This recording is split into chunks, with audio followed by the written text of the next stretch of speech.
Hello friends, welcome to creative thoughts by Prathyusha. ఈరోజు వీడియోలో cardboard and పిస్తా షెల్స్తో ఒక మంచి ఐడియా చూపిస్తాను వాల్ హ్యాంగింగ్కి. చాలా క్యూట్ అండ్ చాలా బాగుంటుందన్నమాట.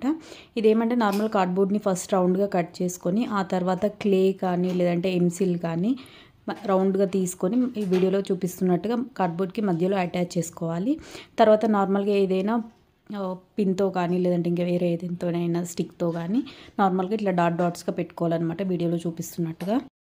తర్వాత పిస్తా షెల్స్ ఉంటాయి కదా, వాటిని రౌండ్గా దాని చుట్టూతా పెట్టుకుంటూ ఉండాలి. కార్డ్బోర్డ్ రౌండ్ ఎంత అయితే ఉందో అంత ఒక 3-4 రౌండ్స్ వచ్చేలాగా పెట్టుకోవాలి. అది నార్మల్గా మీరు గ్లూ గన్ ఉన్నట్లయితే గ్లూ గన్తో కానీ లేదంటే ఫెవికల్తో కానీ అటాచ్ చేసుకోవచ్చు. లేదంటే ఫెవికిక్ జెల్ దొరుకుతుంది, దాంతో అయినా కూడా అటాచ్ చేసుకోవచ్చు. జెల్తో కానీ లేదంటే గ్లూ గన్తో చేసుకున్నట్లయితే ఫాస్ట్గా అయిపోతుంది. ఇలా ఫెవికల్తో చేసుకుంటే కొంచెం డ్రై అవ్వడానికి టైం పడుతుంది అనమాట. సో అంతే, ఇంకా డ్రై చేసేసుకొని తర్వాత మనం వాటర్ పెయింట్స్ కానీ లేదంటే ఇంకా మీ దగ్గర వేరే ఏదైనా పెయింట్స్ ఉన్నా కూడా పెయింట్ చేసుకోవచ్చు అనమాట. సన్ఫ్లవర్ లాగా చేద్దామన్న ఐడియాతో చేశాను అనమాట. సో అందుకోసం చుట్టూతా పిస్తా షెల్స్ ఏవైతే ఉన్నాయో నేను వాటికి ఎల్లో కలర్ పెయింట్ చేశాను.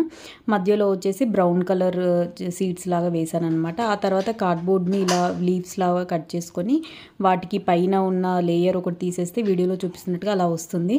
తర్వాత దానికి నేను గ్రీన్ కలర్ పెయింట్ చేశాను. అది కూడా నేను వాటర్ పెయింట్స్ యూజ్ చేసుకున్నాను. జస్ట్ 20 రూపీస్కి వస్తాయి.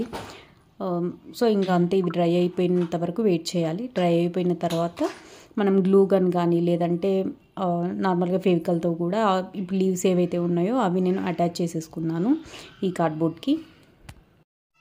ఇలా పిస్తా షెల్స్తో కానీ కార్డ్బోర్డ్తో కానీ చాలా ఐడియాస్ అనేవి నేను షేర్ చేశాను నా ఛానల్లో. అలాగే ముందు కూడా నేను ఇంకా మంచి వీడియోస్ అనేవి షేర్ చేయబోతున్నాను. సో అవేవి మిస్ అవ్వకూడదు అని అనుకుంటే నా ఛానల్ని సబ్స్క్రైబ్ చేసుకోండి.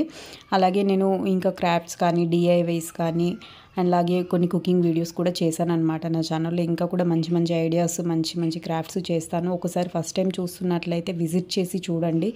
ఒకవేళ మీకు ఛానల్ నచ్చినట్లయితే సబ్స్క్రైబ్ చేసుకోండి. అలాగే ఈ పిస్తా షెల్ సన్ఫ్లవర్ మీకు ఎలా అనిపించింది అనేది కమెంట్ చేయండి. ఒకవేళ మీకు నచ్చినట్లయితే please like, share and subscribe to my channel. Thank you for watching.